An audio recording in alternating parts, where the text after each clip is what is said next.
तो जैसे ही मैंने चंद्रशेखर के उस दर्द को समझा कि इन्हें एक साथी की बहुत जरूरत है, इन्होंने मुझे एहसास कराया कि मेरे बिना इनका इस दुनिया में कोई नहीं है। इतना गंदे शब्द यूज कर रहे हैं, मतलब जिस लड़की ने एक आदमी को इतना बनाने का मैं काम किया, पूरी पूरी रात उसके लिए संघर्ष किया, उसको ये समाज बोल रहा है ये विश कन्या है, बीजेपी की एजेंट है कि लड़की गलत है।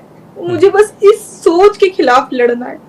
आप जब तक समझोगे नहीं, मतलब मेरी जर्नी में लालच कहाँ था, मेरे पास लालच, मैं स्विट्जरलैंड में रहती हूँ, मैं किसी भी लड़के को डेट कर सकती हूँ, अपनी लाइफ को जी सकती हूँ, मैं किसी गांव में नहीं रहती हूँ। तो फिर मैंने अपने आप को इतना ज्यादा इस चीज के लिए डिप्रेस क्यों किया? मैंने अपनी समाज के काम के लिए किया। मेरे फ्रेम में इस समय डॉक्टर रोहिणी हैं। डॉक्टर रोहिणी स्विट्जरलैंड में रहती हैं और वो एक सामाजिक कार्यकर्ता हैं। लेकिन इस समय चर्चा का विषय ये है कि डॉक्टर रोहिणी के कुछ ट्वीट इस समय सोशल मीडिया पर वायरल हो रहे हैं। उस ट्वीट में डॉक्टर रोहिणी चंद्रशेखर, जो कि इस समय नगीना से सांसद हैं, उनके ऊपर गंभीर आरोप लगा रहे हैं। उस आरोप में शोषण का आरोप है, धोखाधड़ी का आरोप है, जिस वजह से चंद्रशेखर भी इस समय नेशनल मीडिया के नज़रों में आ चुके हैं। और उन पर एक महिला का जो ये आरोप है वो इस समय चारों तरफ से चर्चा का विषय बना हुआ है। इस समय खुद हमारे साथ डॉक्टर रोहिणी जुड़ी हुई हैं। डॉक्टर रोहिणी, इस समय मैं आपके कई ट्वीट्स पढ़ रहा हूँ।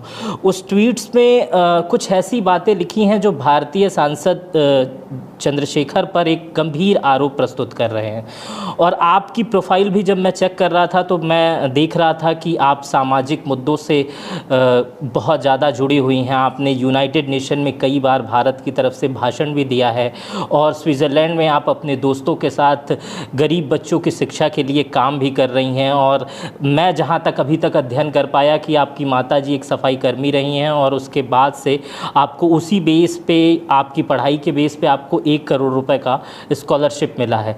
तो ये 1 करोड़ का स्कॉलरशिप, स्विट्ज़रलैंड में पढ़ाई, पीएचडी और फिर चंद्रशेखर के साथ इतनी बड़ी कंट्रोवर्सी जिसमें आप उनके ऊपर शोषण का आरोप और धोखाधड़ी का आरोप लगा रहे हैं, इस पूरे मामले को आप हमें समझाएंगी क्या?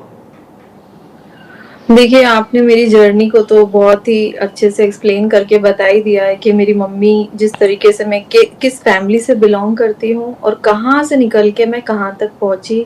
स्विट्जरलैंड, एक स्लम एरिया से निकल के स्विट्जरलैंड का सफर आसान नहीं था। स्टार्टिंग से एक गरीब परिवार में जन्मी, बहुत सारे ऐसे हालात देखे। जब माँ बाप के जीवन को देखा तो संकल्प लिया कि इसमें परिवर्तन लाना है। तो परिवर्तन का एकमात्र विकल्प हमारे पास उस वक्त था शिक्षा। तो शिक्षा के माध्यम से हम यहाँ तक पहुंची। स्कॉलरशिप मिली, स्कॉलरशिप नहीं मिलती तो मैं यहाँ नहीं आती। यहाँ आकर मैंने स्टडी की। स्टडी करने के साथ साथ यहाँ पर मुझे यूनाइटेड नेशंस में 3 बार बोलने का मौका मिला, जो मेरी स्पीच काफ़ी वायरल हुई, जिसमें मैंने राम मंदिर पर, कॉन्स्टिट्यूशन पर और देश के संविधान पर, साथ ही साथ मैंने देश के दलितों के ऊपर भी अपनी बात रखी। तो ये 2023 से ही कंट्रोवर्सीज तो मेरी लाइफ का एक हिस्सा बन गई। एक स्टूडेंट जर्नी जो यहाँ पर अब्रॉड में स्टडीज के दौरान जो जर्नी मैंने फेस की है, उसमें बहुत सारी तकलीफें हैं। जो दिखता है वो होता नहीं है, क्योंकि देखो आप स्टडी कर रहे हो, सारी चीजें आप कर रहे हो, मेंटेन कर रहे हो अपनी लाइफ को without any helping hand, no family, no friends, nothing, no like proper support. तो उस टाइम पे आपका मेंटल स्टेट आप समझ सकते हो आप किस तरीके से रहे हो। फिर इस दौरान जब मैं आईएलओ में मेरा इंटरेक्शन हुआ, आईएलओ में मैंने एक गंभीर मुद्दे को लेकर अपनी इस आवाज को रखने का फैसला किया, क्योंकि मैं सफाई कर्मी वर्ग के परिवारों से आती हूँ। मैं वाल्मीकि समाज की बेटी हूँ, तो मैं देश के सफाई कर्मियों के दर्द को समझती हूँ। तो उस वक्त मैंने विचार किया कि क्यों ना मैं आईएलओ में उनके मुद्दे के ऊपर बात रखूं, उसको उठाऊं। तो जैसे ही जब ये विचार बना, सारी चीजें, मेरी वहां पर मीटिंग्स हुई, तो उस वक्त चंद्रशेखर काफी प्रचलित थे, क्योंकि उन्होंने मनीषा वाल्मीकि वाला जो केस था 2020 का, तो वाल्मीकि समाज में उनके प्रति एक हमदर्दी बन चुकी थी कि वो व्यक्ति हमारी समाज की आवाज उठाता है। तो मुझे भी उस चीज को लेकर मैंने जब समझा, हमारी बातचीत स्टार्ट हुई, तो पहली बार हमारी बात इसी मुद्दे के लिए हुई थी कि मैं आपको ये मुद्दा जो इंटरनेशनल प्लेटफॉर्म पर इस मुद्दे को उठाकर ये मैं आपको देना चाहती हूँ, क्योंकि मैं तो स्टूडेंट हूँ, मुझे ना नाम से मतलब है, ना फेम से, मैं तो एक पीएचडी स्टूडेंट। जी। तो क्योंकि मैंने उनके संघर्ष को देखा, मुझे लगा कि ये व्यक्ति अगर अगर मैं चाहती तो शायद किसी कांग्रेस बीजेपी के कोई और बड़े लीडर को आईएलओ के जी। लिए चूज करती और उनको बोलती हम्म। कि आप करो। लेकिन जब हम बहुजन समाज के लोग अपने लोगों के संघर्ष को समझते हैं कि हम कैसे उठ के राजनीति, हम बाबा साहब के फॉलोअर्स हैं, जी। तो इस विचार को लेकर, लेकिन जब हमारे विचारों का मिलना शुरू हुआ, उसके बाद स्टार्टिंग में तो रिलेशनशिप इस तरह से नहीं चली, लेकिन बाद में इस रिलेशनशिप में हमारे बीच में एक प्रॉपर एक अफेयर की तरह आप कह सकते हो शुरू हुआ और एक ये रिलेशनशिप स्टार्ट हुई। पहली मुलाकात ये कब हुई थी आपकी? ये बहुत सारी चीजें देखो बहुत पर्सनल है जो मैं बताना नहीं चाहती, लेकिन हाँ हम लोग रिलेशनशिप में जून 2021 से आ गए थे। ठीक उसके है। बाद से हम लोग रिलेशनशिप में थे और ये चलता रहा। उस वक्त वो लेकिन भी काफी संघर्ष कर रहे थे। जी। मेरी जानकारी जहाँ तक है कि चंद्रशेखर ने शादी उनकी शादी हो चुकी है, जो उनके सांसद प्रोफाइल में है। ये बात मुझे नहीं पता थी, अगर पता होती तो शायद मैं इस तरह से कभी आगे अच्छा, बढ़ती अच्छा, ही उस नहीं, समय क्योंकि जिस उस समय परिवार ये से मैं बात। आती हूँ। नहीं, उस इवन समय ये मुझे बात। क्या समाज में किसी भी व्यक्ति को नहीं पता था कि वो शादीशुदा हैं। कई लोगों को आपने देखा होगा, जब तक कि उन्होंने चुनाव नहीं लड़ा किसी को नहीं पता था कि उनकी शादी हुई है। जी जी। लेकिन जब मैं इस रिश्ते में, जब हम लोग बढ़े, रोज हमारे वही एक नॉर्मल एक यंग कपल्स की रिलेशनशिप जैसे स्टार्ट होती है, आप फोन कॉल्स, रात रात भर बातें करना, एक रिलेशनशिप, एक अटैचमेंट शुरू हो जाता है। मैं यहाँ अकेली अपनी स्टडीज के साथ, मुझे एक सपोर्ट की तरह वो मेरे साथ रहने लगे और पूरा एक रिश्ता। तो मैं कभी समझ ही नहीं पाई कि इसके पीछे क्या है, क्या चल रहा है। मैं अपनी जिंदगी की स्विट्जरलैंड, क्योंकि मैंने जब उनके आंदोलन की गंभीरता को समझा तो मुझे लगा कि हमें सबको मिलकर इस तरह के आंदोलन में सपोर्ट करना चाहिए, क्योंकि हमने ज्योतिबा फुले, सावित्रीबाई फुले के संघर्ष को देखा, हमने बाबा साहब अम्बेडकर के संघर्ष को देखा, हम काशीराम साहब मायावती जी के संघर्ष को देखा। तो जो हमारी दलित समाज की आज की पीढ़ी है वो बहुजन आंदोलन के प्रति बहुत गंभीर है। हम चाहते हैं कि हमारा ये संघर्ष बढ़े। तो हम सब, ऐसा मैं ही नहीं, कई लोग इस तरह की सोच के साथ जुड़ते हैं। अब मैंने अपने आप को ये फील करा लिया था कि मुझे एक पे बैक टू सोसाइटी करना है। मेरी जिंदगी मुझे यहाँ अपने तक नहीं रखनी है कि पीएचडी करी, शादी करी, यही सारी जिंदगी जी ली, ऐसा नहीं। मुझे अपने समाज के लिए कुछ करना है। तो मेरे विचार ये शुरू से रहे, क्योंकि उस दर्द को मैं देख कर आई थी, तो वो सारी चीजें हमारी चलती रही। अब जब ये सब चीजें समझ में आती, बाद में जब ऐसा लगा कि ये सब क्या है, क्यों है, तो अब एक के बाद एक उनके चुनाव आते रहे। हमारी ये पूरी की पूरी, वो बोल सकते हैं, ये चलती रही, क्योंकि मैंने उनके इस पूरी जर्नी में 2021 से 24 की जर्नी में बहुत सपोर्ट किया हर एक तरीके से। हम दोनों की प्लानिंग से ही सारे काम होते थे, हम दोनों ही हर एक चीज के डिसीजन लेते थे। एक आप उस समय इंडिया में रहती थी या स्विट्जरलैंड में रहती थी? मैं यहीं रहती थी, लेकिन मैं 3 बार इंडिया आई हूँ इस बीच। हाँ, उस समय 2021 से 24 के दौरान जब इनके चुनाव होते थे, या कोर कमेटी या उसमें डिसीजन लेना, एक जगह मैं पढ़ रहा था कि आप उनके तमाम वफादार लोग आपको ही रिप्रेजेंट करते थे, आपको ही बातें बताते थे, क्योंकि हम गंभीरता से इस आंदोलन की गंभीरता को समझ रहे थे। तो इनके प्रदेश अध्यक्षों को भी जो भी कुछ मामले होते थे वो मुझे रिपोर्ट करते थे, फिर मैं इनसे बोलकर सारी चीजें कराती थी। इस आंदोलन को जोड़ने का प्रयास कर रही थी एक लड़की के तौर पे। मैंने जितना समझा कि, क्योंकि लोगों को लगता था कि भाई चंद्रशेखर रोहिणी की बात मानेगा, तो मुझ तक आते थे रिपोर्ट लेकर और मैं इनको समझाती थी कि देखो ये हमें पार्टी और संगठन टूटने नहीं देना है, हमें जोड़ के रखना है। और हमारे हाथ में अगर ये है, क्योंकि हजारों युवाओं का भविष्य जुड़ा है इससे, और जो चंद्रशेखर के भीम आर्मी में संगठन में जुड़े लोग हैं वो लाखों की तादाद में, तो वो हमारे समाज का भविष्य है, उनके लिए हमें काम करना था। तो पूरी ईमानदारी से हम इस समर्थन में कर रहे थे। सारी चीजें ठीक थी, सब चीजें चल रही थी बैलेंस होकर। एक वक्त के बाद मैंने भी ये समझौता कर लिया कि हो सकता है कि मेरी तकदीर में यही लिखा है। और मुझे, क्योंकि उन्होंने मुझे ना एक बात मेरे दिमाग में एकदम फीड कर दी थी, एक चीज मेरे दिमाग में पूरी तरह से फीड कर दी थी कि सावित्रीबाई फुले ने बहुत कीचड़ झेला जब जाकर महिला शिक्षा के लिए काम किया। हमारे सभी महापुरुषों ने अपमान झेला है। तो रोहिणी, अगर कहीं इन फ्यूचर हमारा रिलेशन ये डिस्क्लोज होता है, लोगों के सामने आता है और आप अपमानित होती हो, तो इस अपमान को अगर आप सह लोगी तो हम समाज के लिए, आप उस दौर को देखो कि परिवर्तन कितना बड़ा आएगा, कि आपके जैसे इंटेलेक्चुअल महिला जो इंडिया स्विट्जरलैंड से वापस पीएचडी करके आएगी और सामाजिक आंदोलन में जब जुड़ेगी तो समाज काम करेगा, जुड़ेगा। क्योंकि मैं एक बहुत बड़े समाज, वाल्मीकि समाज से आती हूँ, चंद्रशेखर एक बहुत बड़े समाज, जाटव समाज से आते हैं। तो अगर ये दो समाज, क्योंकि उन्होंने हमेशा मुझे एक ही चीज कही कि ये दो समाज अगर जुड़ता है तो बहुजन आंदोलन मजबूत होता है। तो इस चीज को लेकर अब वो जो चीजें मैनिपुलेशन ये मेरे दिमाग में चलता रहा, मैं भी इनके संघर्ष की साथी बन गई। फिर हमने 2022 का चुनाव लड़ा योगी जी के खिलाफ, उसकी तैयारी में हम जुट गए। उस तैयारी को हमने प्रॉपर तरीके से किया, ये फिर वो कोशिश की, लेकिन वो जमानत जब्त हुई, वो हार गए। गोरखपुर वाला चुनाव, गोरखपुर वाला चुनाव।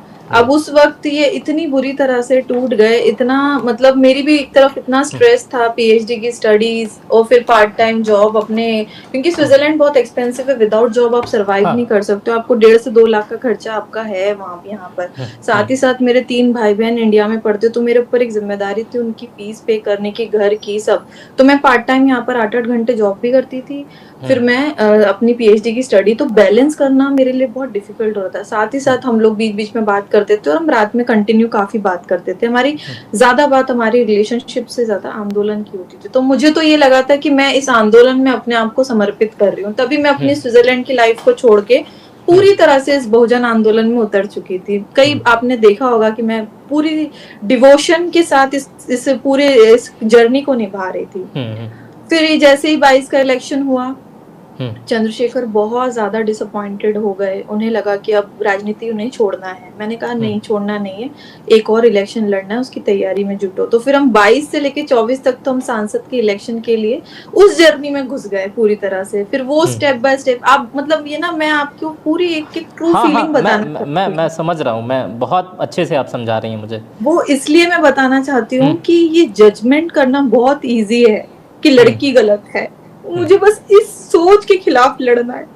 आप जब तक समझोगे नहीं, मतलब मेरी जर्नी में लालच कहाँ था, मेरे पास लालच, मैं स्विट्जरलैंड में रहती हूँ, मैं किसी भी लड़के को डेट कर सकती हूँ, अपनी लाइफ को जी सकती हूँ, मैं किसी गांव में नहीं रहती हूँ। तो फिर मैंने अपने आप को इतना ज्यादा इस चीज के लिए डिप्रेस क्यों किया? मैंने अपनी समाज के काम के लिए किया, और आज भी आपने अगर मेरे काम को मेरी प्रोफाइल से देखा होगा, मैं काम करती हूँ फॉरेन एजुकेशन में सारी। तो जैसे ही मैंने चंद्रशेखर की उस दर्द को समझा कि इन्हें एक साथी की बहुत जरूरत है, इन्होंने मुझे एहसास कराया कि मेरे बिना इनका इस दुनिया में कोई नहीं है। तो हम इतनी ज्यादा एक बॉन्ड की तरह, और इनकी पार्टी के सब लोग जानते हैं कि हमारी बॉन्ड कितनी स्ट्रांग थी, आंदोलन के प्रति भी और रिश्ते के प्रति भी, क्योंकि सबके सामने ये मुझसे बात करते थे और सब देखते थे, सबको पता था कि भाई ये दोनों काम कर रहे हैं। जब इतना जर्नी, फिर इनको गोली लगती है, गोली लगने की 1 घंटे पहले भी ये मुझसे बात कर रहे थे, तो मुझे अचानक पता चला इनको गोली लग गई, इनके पीए का फोन आया। तो वो बहुत मेरे लिए, वो बहुत एक बोल सकते हो एक कठोर दिन था कि एकदम पता चल रहा है कि अभी तो बात कर रहे थे, क्या हुआ। अब उस समय आप स्विट्जरलैंड में थे या इंडिया में थे? स्विट्जरलैंड, मैं पूरे टाइम स्विट्जरलैंड में ही रही हूँ। हाँ। तो फिर मुझे पता चला, फिर हमारी बात हुई, तो मुझे ये बताना है समाज को कि मैंने उस व्यक्ति का कितना साथ दिया, कितना, हर एक उसकी पूरी जर्नी में अपने आप को पूरा समर्पित किया, अपनी जिंदगी को छोड़ के। यहाँ मेरे फ्रेंड्स पार्टी करते थे, मैं घर में बैठ के उनके लिए स्पीच लिखती थी।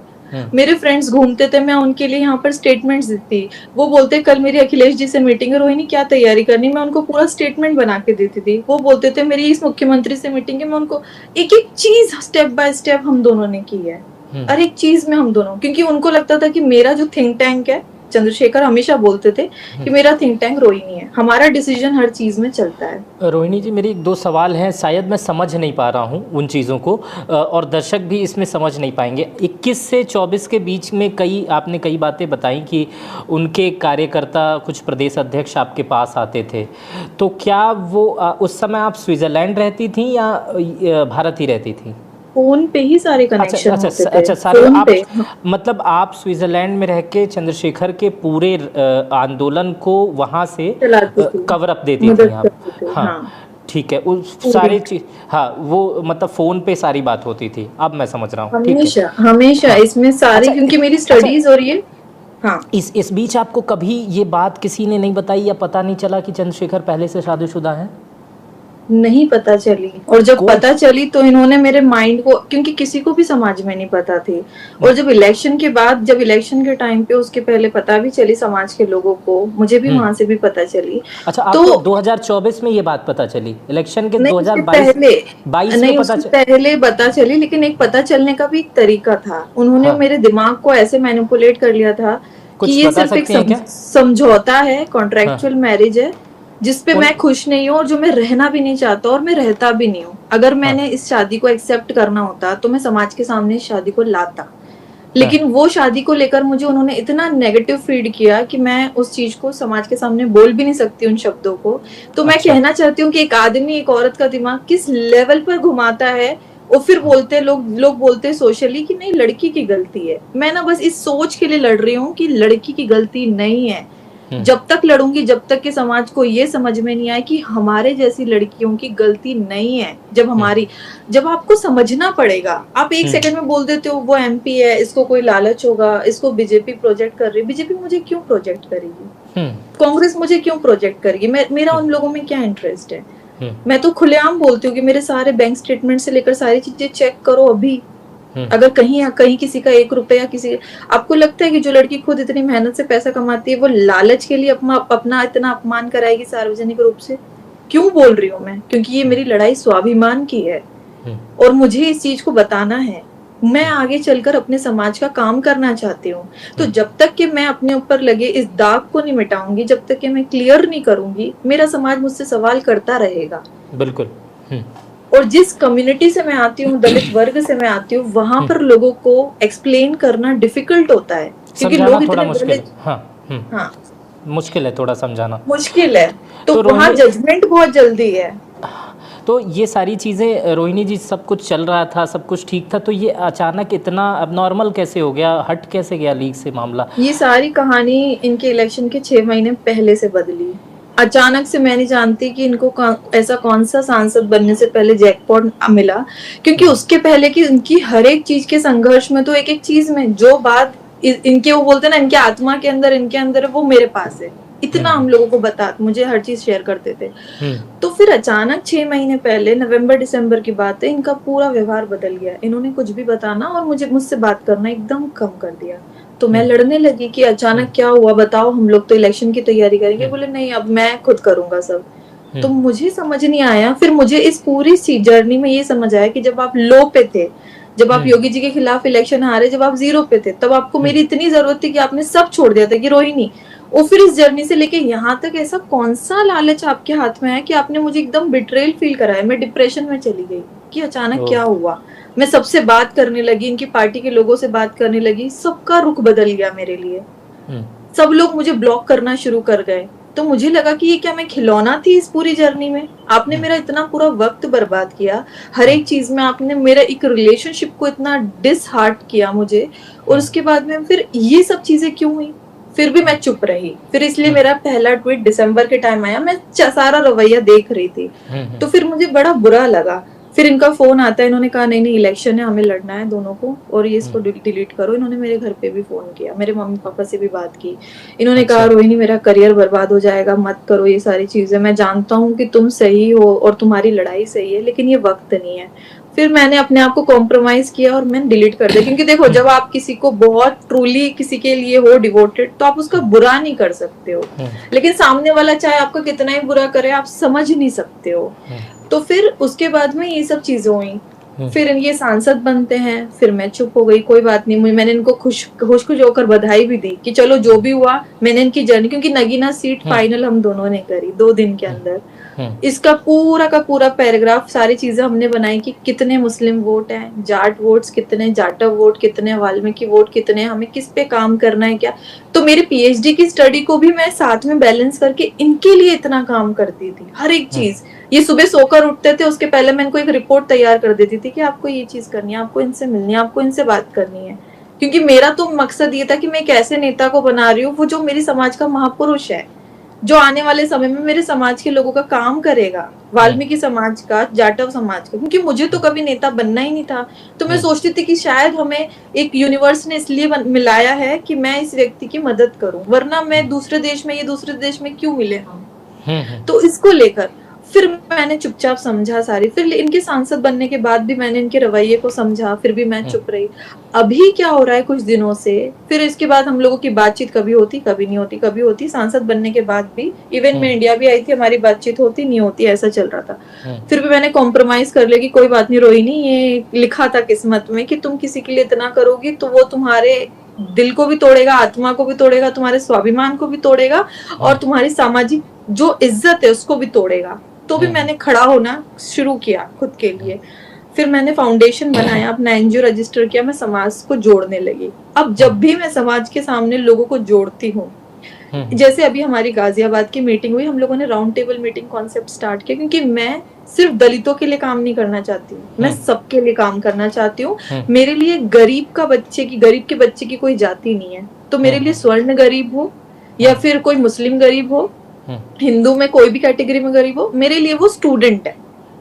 उस स्टूडेंट से उसकी जाति नहीं पूछनी है, उसका सपना पूछना है। इसीलिए हम अपनी मीटिंग्स में ब्राह्मणों को, ठाकुरों को, मुस्लिम्स को, हम ये चाहते हैं कि इक्वालिटी दिखे। हम क्यों अपने ही कंट्री में हम इतने सेपरेटेड क्यों रहे कि हम दलित हैं, आप बॉर्डर की तरह क्यों रहे जी? भाई देश हमारा है, हर एक नागरिक हमारा है, हम एक प्यार से क्यों नहीं रह सकते सबके बीच, ये सोच के साथ। तो हमने अपनी राउंड टेबल मीटिंग्स में सबको बुलाना शुरू किया। अब गाजियाबाद की मीटिंग के वक्त क्या होता है, एक रात पहले सारे ग्रुप्स पे मेरे और चंद्रशेखर की जितनी भी फोटोज थे वो वायरल करवा दी जाते। आई डोंट नो किसने करा है, क्यों करा है, लेकिन उसके बाद जजमेंट क्या आती है लोगों की, सोसाइटी की सोच, ये लड़की तो कैरेक्टर खराब है इसका, इसके साथ कैसे काम करेंगे। मेरा उसी चीज से मेरा गुस्सा बढ़ने लगा जब इस तरह की चीजें होने लगी कि सोसाइटी जब मेरे एक रिलेशन पे मुझे कैरेक्टरलेस और चरित्रहीन साबित करके मेरे सामाजिक जीवन के ऊपर इतना बड़ा दाग लगा सकती है, और उस व्यक्ति को क्लीन चिट देकर, क्योंकि रिश्ता तो हम दोनों का था, तो बोलो दोनों को सारी चीजें इक्वली बोलो। लेकिन नहीं, समाज क्या होता है, ये पुरुष प्रधान इस तरह का समाज। तो मेरी सोच, और ऐसा सिर्फ ये मेरी स्टोरी नहीं है, लाखों लड़कियों की स्टोरी है वो जो सेम सिचुएशन फेस कर रही है। इस तरह के मामलों में ना हमारा परिवार हमारा साथ देता है, ना सोसाइटी हमारा साथ देती है, इवन हम अंदर ही अंदर टूट जाते हैं। इसीलिए डिप्रेशन में जाते हैं लोग, इसीलिए लड़कियां सुसाइड करती हैं, क्योंकि कोई सुनता नहीं है।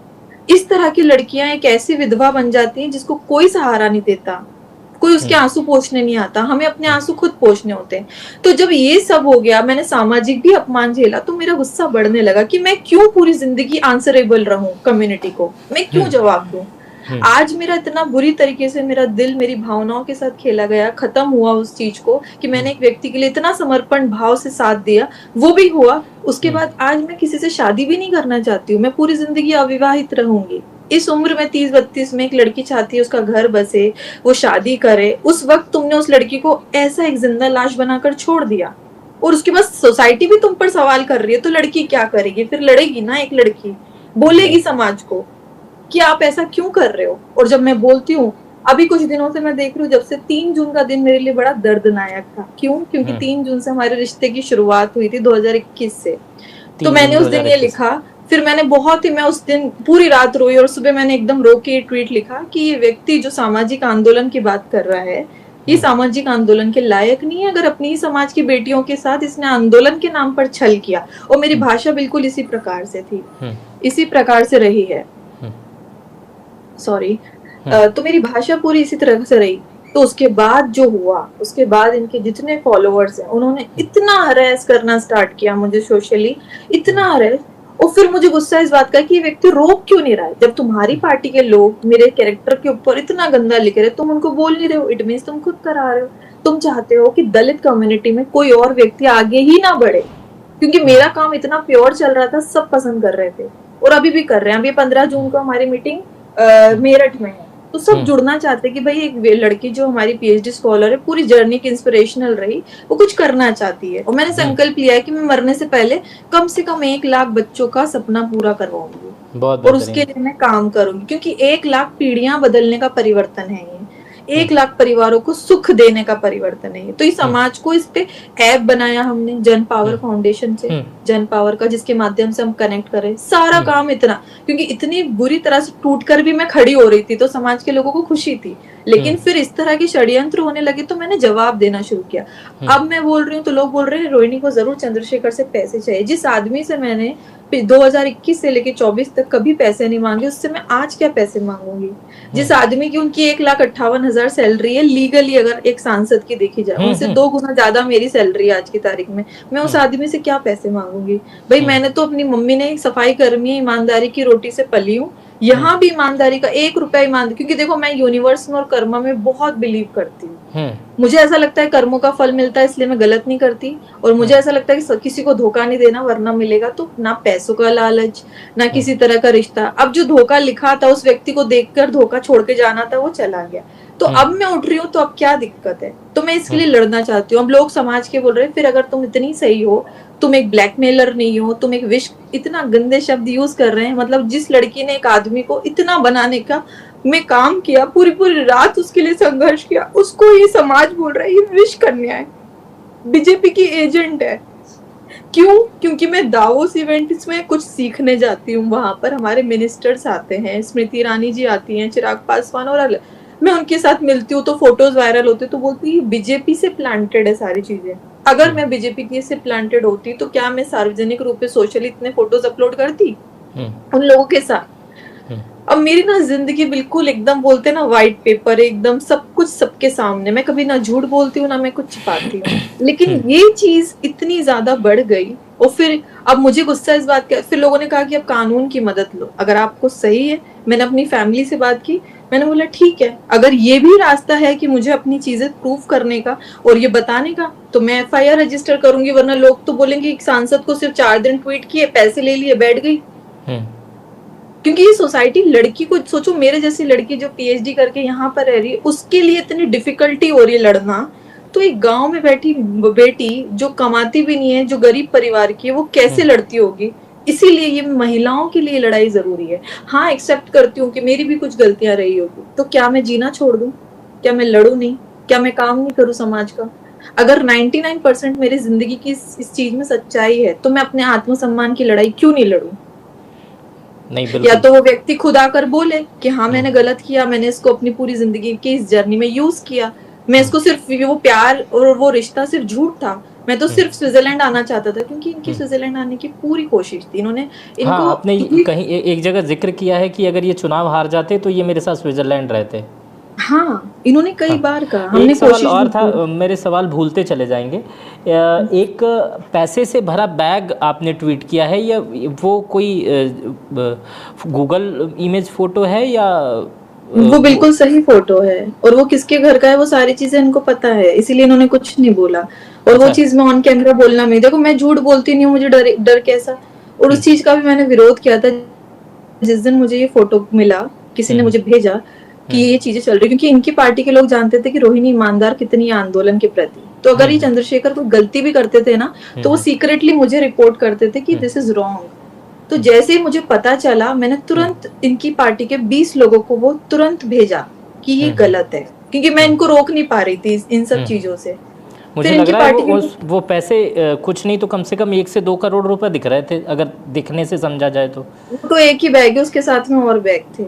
अच्छा, वो एक ही है, और बैग्स थे, वो पूरे बैग्स की एक लाइन थी, वो उसमें से एक बैग का मुझे, और वो यही दिखाने के लिए कि रोहिणी तुम इतना जिसके साथ समर्पण से काम कर रहे हो, ये कुछ और पिक्चर चल रही है। अब उसकी क्लैरिटी तो इसका जवाब यही देंगे। और वो भी मैं बता देती हूँ कि वो एमपी इलेक्शन के टाइम की फोटो है, एमपी में जब चुनाव हुआ था उस वक्त की बात की है। तो मेरा गुस्सा और बढ़ने लगा कि तुम तो एक ईमानदार नेता हो ही नहीं, तुम्हें मैंने अपना जीवन समर्पित कर दिया, इतना मैंने लांछन झेल लिया, कम से कम अब तो तुम समाज के लिए ईमानदारी से काम करो। तुम क्यों इस तरह का फेस क्रिएट कर रहे हो कम्युनिटी के सामने?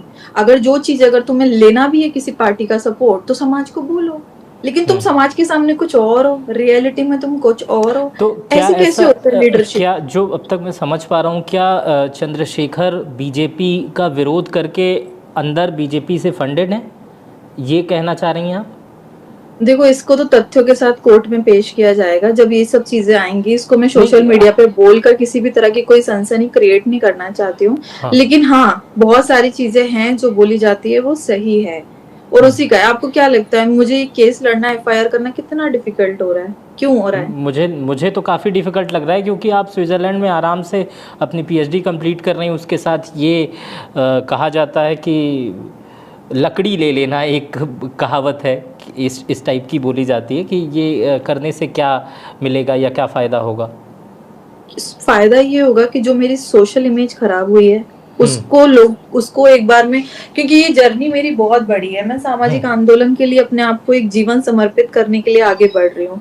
मैं ये सवाल का जवाब बार बार नहीं दे सकती कि मैंने इस रिलेशनशिप में मेरा कोई लालच था, मैं ब्लैकमेलर थी, और जिस तरह के ये लोग इनका पूरे है। देखो, जो जिस समुदाय से चंद्रशेखर आते हैं ना, उस जाटव कम्युनिटी में भी 10% लोग ही है, 90% नहीं बोलूंगी, 10% ही कुछ इस तरह की मानसिकता के लोग हैं जो जातिगत नफरत करते हैं अब वाल्मीकि कम्युनिटी से, और जो विरोध करते हैं। लेकिन जो इंटेलेक्चुअल कम्युनिटी है जाटव्स में, जैसे बहन जी के जो समर्थक हैं, वो मेरा फुल सपोर्ट कर रहे हैं। मैं जब से लिखना शुरू किया है, मेरे पास हजारों लोगों के फोन आ गए और वो बोल रहे रोहिणी हम सपोर्ट करेंगे। और इन्होंने जितने युवाओं की लाइफ में कहीं ना कहीं चीज क्रिएट की है, प्रॉब्लम्स, उन सबके फोन आ रहे हैं। और जो मुझसे पहले, जैसे मैंने कुछ लड़कियों के भी मैसेजेस डाले उस पे, देखा है मैंने, उन लड़कियों से भी मेरी बात हुई तो उनको लगा, तो फिर मुझे अब समझ में आ गया कि मैं न्याय के लिए लड़ रही हूँ।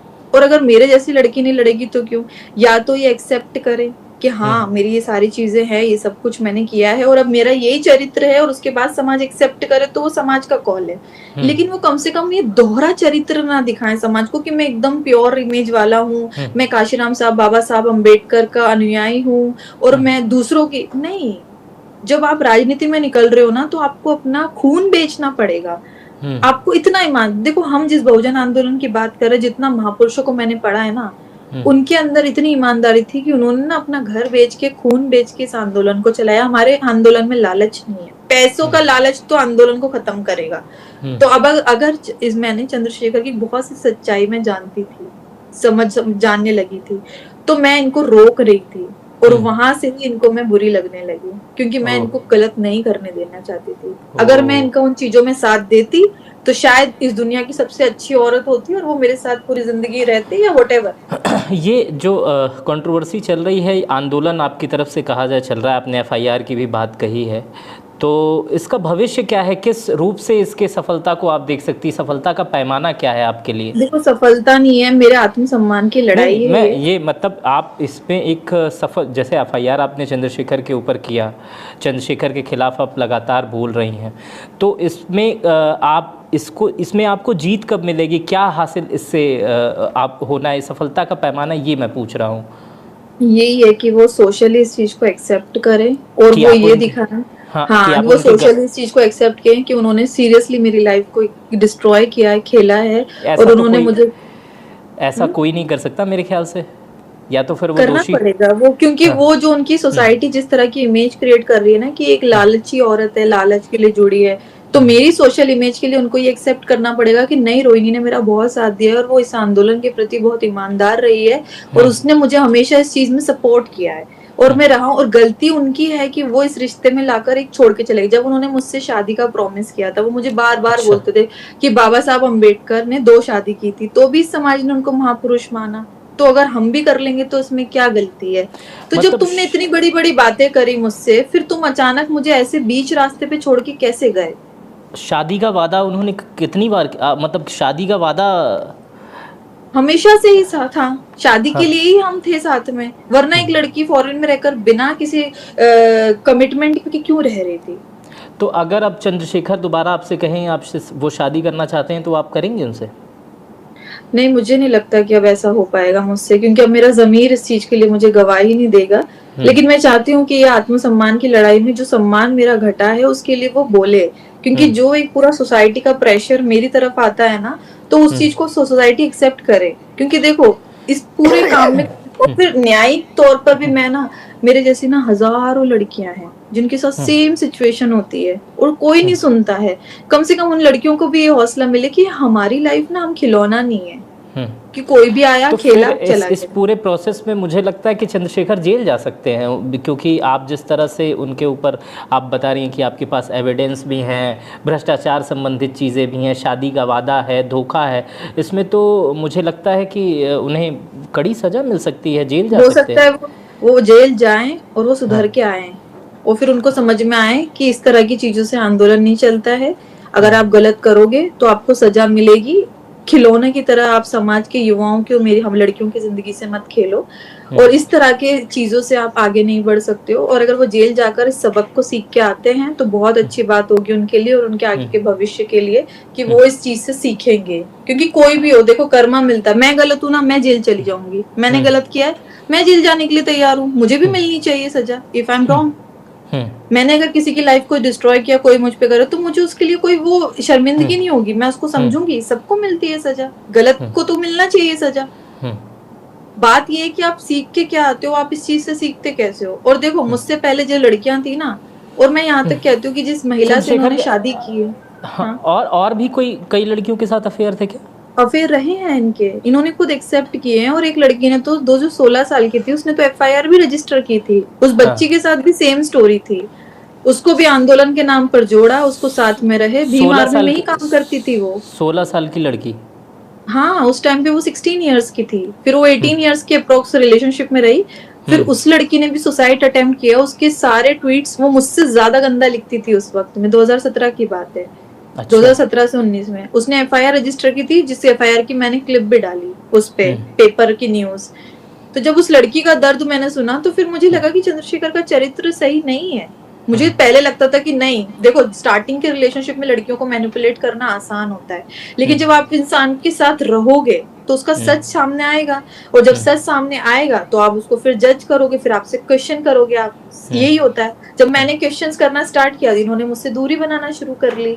फिर इनको समझ में आ गया कि जिस चीज के खिलाफ रोहिणी सबसे ज्यादा है, अगर वही चीज मैंने करी और इसको पता चला तो ये तो सबसे पहले मुझे एक्सपोज करेगी। तो इसलिए सांसद बनने के 6 महीने पहले से उन्होंने मेरे साथ दूरियां स्टार्ट कर दी।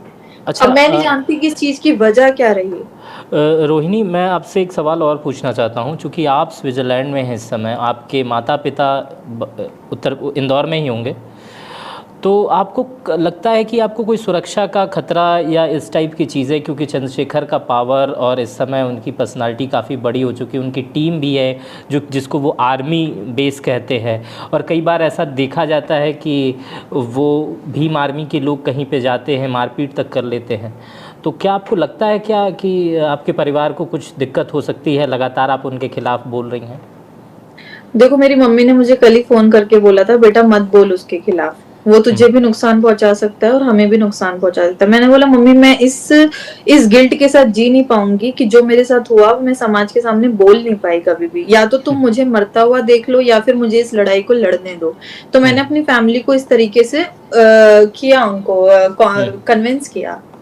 तो वो अब समझ चुके हैं। और देखो, जब मौत लिखी है जिस तरीके से वो हो जाएगी, डरना क्यों? मैं तो नहीं डरती। ठीक है, मेरी मौत आज लिखी होगी, आज हो जाए, लेकिन कम से कम हम लड़े तो सही अपने आत्मसम्मान के लिए। और लालच जब था ही नहीं, कोई एक प्रूफ कहीं से लेकर आ जाए, चंद्रशेखर खुद बोल दे कि ये लड़की लालची थी या इसने कुछ गलत सोचा या गलत किया या ये मेरे आंदोलन को नुकसान, उनके मैं ऐसे हजारों मैसेज बता दूंगी और मैं कोर्ट में ये पेश भी करूंगी जिसमें वो बोलते थे कि हमारे इस आंदोलन के प्रति मुझसे ज्यादा ईमानदार रोहिणी है। तो इसीलिए तो फिर गलती कहाँ है? मैं तो चाहती हूँ कि वो मेरी गलती बताए। तो एक ईमानदार लड़की इतनी बेईमान कैसे हो गई उनकी नजरों में? फिर वही, क्योंकि लालच था ना। बेईमान नहीं हुई मैं उनकी नजरों में, उनको अब मेरी जरूरत ही नहीं थी। फिर जैसे सांसद बनने के 6 महीने पहले, मैं नहीं जानती ऐसी कौन सी डील है, उसके बाद वो बहुत रिलैक्स हो गए। उसके बाद उनको Y+ सुरक्षा मिल जाती है, उनकी चीजें एकदम स्मूथ हो जाती है। तो मैं समझ ही नहीं पाई इस पूरे गेम को कि ये चक्रव्यूह क्या है।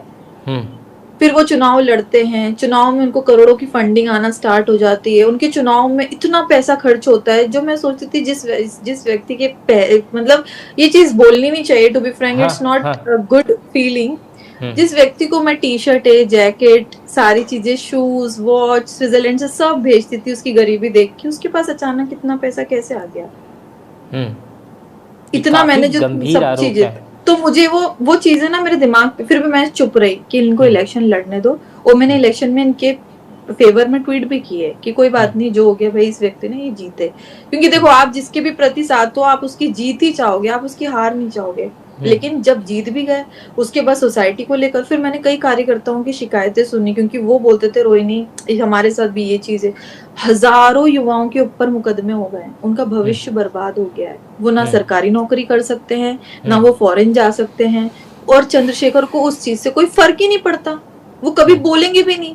कोई कहीं उत्पीड़न हो जाता है, कहीं कुछ चीजें हो जाती है, तो वो सिलेक्टिव है। 4 रेप होंगे तो उस रेप की घटना में जाएंगे जो वायरल होती है। तो फिर उन 3 बेटियों का क्या?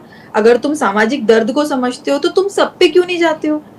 और फिर मैं कई ये मेरे तीखे सवाल आज के नहीं है, हमेशा के हैं उनसे, क्योंकि मैं कहती हूँ कि अगर आप किसी के वेल विशर हो तो उसको तीखा बोलो, मीठी बातें नहीं करोगे आप।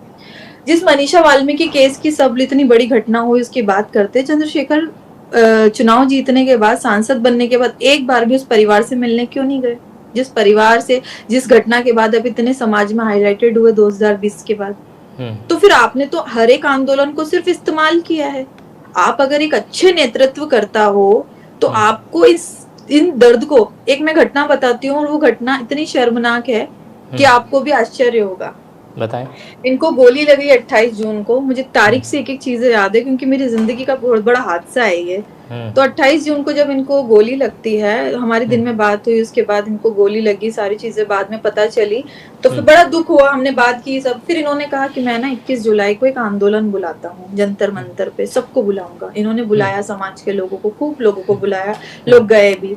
अब उस घटना में मध्य प्रदेश से कुछ लड़के आए, उसमें था एक लड़का गोलू वाल्मीकि, जिसकी मौत हो जाती है कार एक्सीडेंट में। इनको पता चल चुका था मंच पे जाने से पहले कि युवाओं के आने में एक युवा की मौत हो गई है और 3 घायल है, हॉस्पिटल में एडमिट है। एक अच्छा नेता होता तो उस मंच से उसको 2 मिनट की सच्ची श्रद्धांजलि देता और बोलता कि भाई ये शहीद हुआ। मुझे इस बात में भी बड़ा झंझोड़ा। फिर मैं इनसे, फिर मेरा बात हुई, फिर मैंने बोला आप क्यों नहीं। फिर मैंने इनके खिलाफ उसके दूसरे दिन ट्वीट किया कि आप इस घटना को छुपाना चाहते हो समाज से? क्या आपके लिए उस आदमी के, जो लड़का की डेथ हुई गोलू वाल्मीकि, उसका एक 2 साल का बच्चा और 4 साल की एक बेटी है, और जवान वाइफ 30 साल की उम्र, ये घर का कमाने वाला एक लौता बच्चा, वो चला गया, एक माँ बाप का एक वारिस।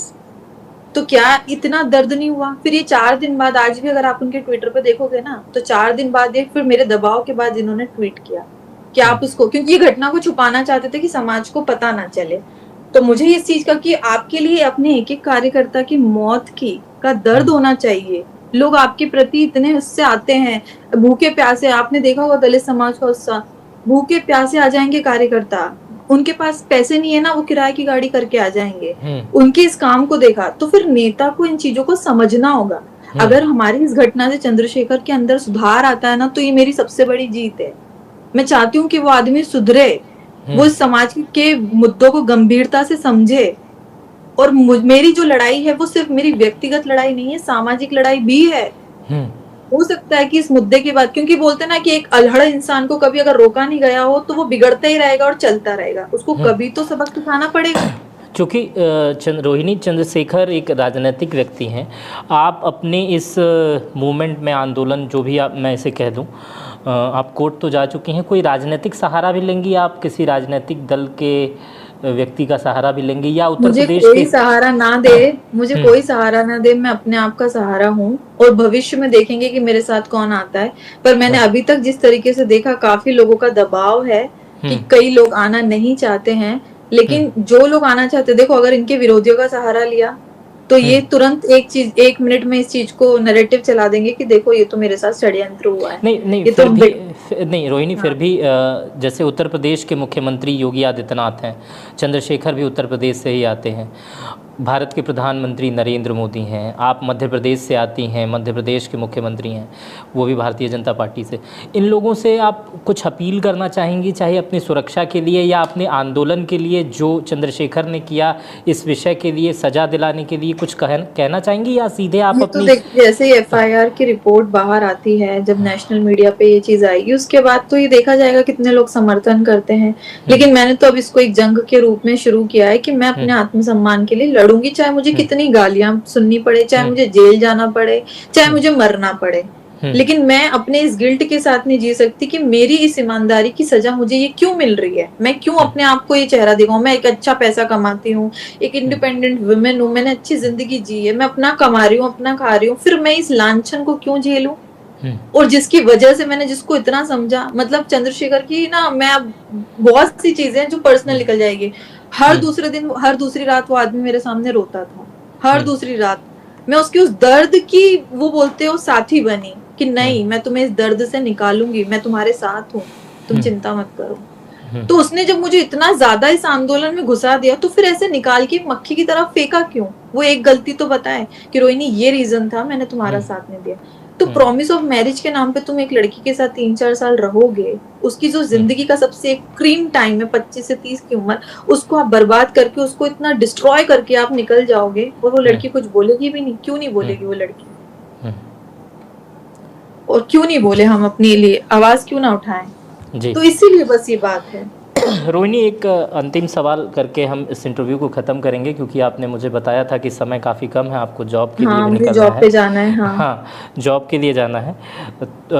आप की एक फ़ोटो वायरल होती है जिसमें आपने एक मास्क लगाया रखा है चंद्रशेखर के साथ अक्सर।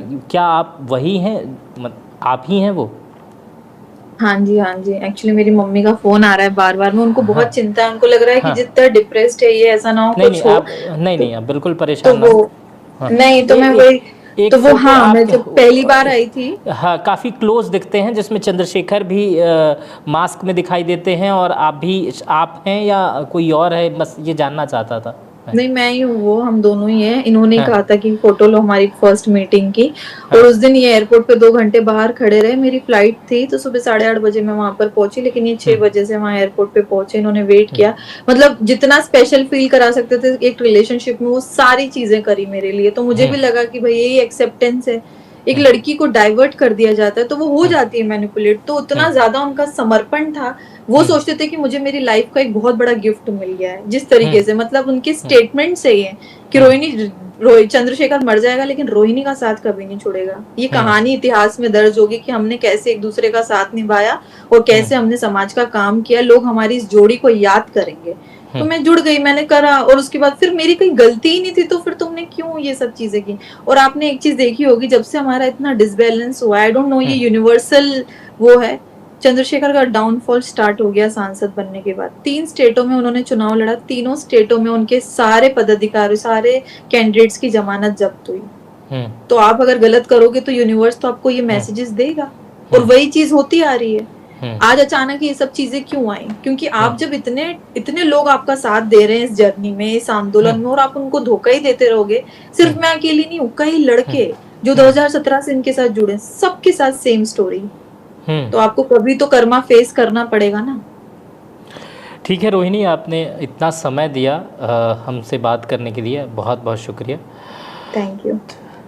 तो ये थी हमारे साथ डॉक्टर रोहिणी। डॉक्टर रोहिणी इस समय स्विट्ज़रलैंड में हैं, और कहा जाता है हर सिक्के के 2 पहलू होते हैं, हेड और टेल।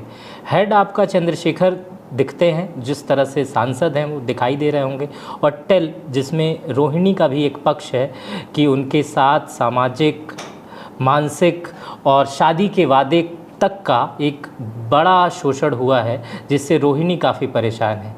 इस वीडियो पर अपनी प्रतिक्रिया ज़रूर दीजिएगा। अपना बेहद ख्याल रखिएगा। बहुत बहुत शुक्रिया।